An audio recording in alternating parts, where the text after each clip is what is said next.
નવસારી જિલ્લા ભાજપ દ્વારા 25 નવસારી લોકસભા બેઠકના બૂથ કાર્યકર્તા સંમેલનનું આયોજન કરવામાં આવ્યું હતું, જેમાં નવસારી લોકસભાના ભાજપના ઉમેદવાર અને પ્રદેશ ભાજપ પ્રમુખ CR પાટીલ ખાસ ઉપસ્થિત રહ્યા હતા। આ પ્રસંગે પ્રદેશ ભાજપ પ્રમુખ CR પાટીલે આગામી 18 તારીખના રોજ ઉમેદવારી પત્ર ભરવા જવા માટે સૌને ઉપસ્થિત રહેવાનું જણાવ્યું હતું।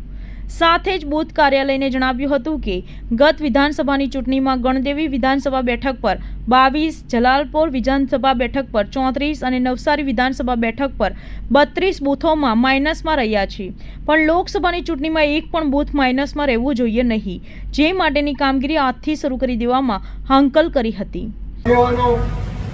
વિશાળ સંખ્યામાં અહીં ઉપસ્થિત સૌ આગેવાન ભાઈઓ અને બહેનો, આપ સૌને વંદન, આપ સૌને ખૂબ ખૂબ અભિનંદન।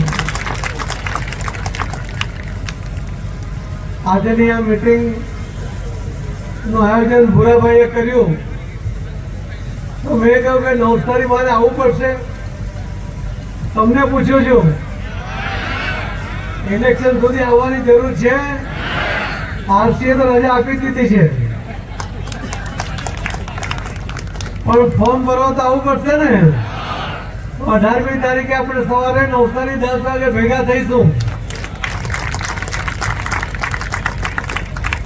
મિત્રો, મને ભૂરાભાઈએ બીજી લાલચ આપી, મેં હું પૂછ્યું એટલે મને કહે કે 10,000 લોકો છે, હજુ તો બધા આવી રહ્યા છે, એટલે મેં ભૂરાભાઈને કહ્યું આ 10 નહીં 12,000 થઈ ગયા। બોલો, હવે 15 ની વાત કરે છે, ઠોકમ ઠોક કરે છે।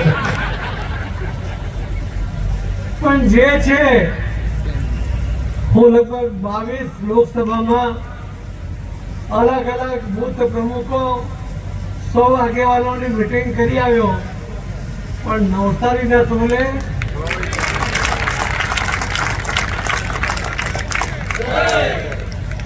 પણ મિત્રો, આજ તમારી જે તાકાત છે, તમારી જે ટેલેન્ટ છે, એના જ કારણે તમે પહેલી વાર 2009માં મને ગુજરાતમાં બીજા નંબરે રાખ્યો, 1500 પાછળ હતા। બીજી વાર 2014માં આખા દેશમાં ત્રીજા નંબરે આવ્યો, અને 2019માં તમે લોકો આખા દેશમાં આ દિન સુધીમાં સૌથી વધારે લીડ અપાવી। નવસારી હવે કયું નવસારી પૂછતા બધા બંધ થઈ ગયા, એટલી મોટી ઓળખ નવસારીની કરી, એ તો પહેલા નંબરે રહેવા ટેવાયેલા આ સૌ આગેવાન કાર્યકર્તાઓ છે। પણ હું જયારે આખા રાજ્યમાં અલગ અલગ વિધાનસભામાં ફરું છું, ત્યારે મારે સૌ તેના આગેવાન કાર્યકર્તાઓને અને બૂથ પ્રમુખોને કહેવું પડે છે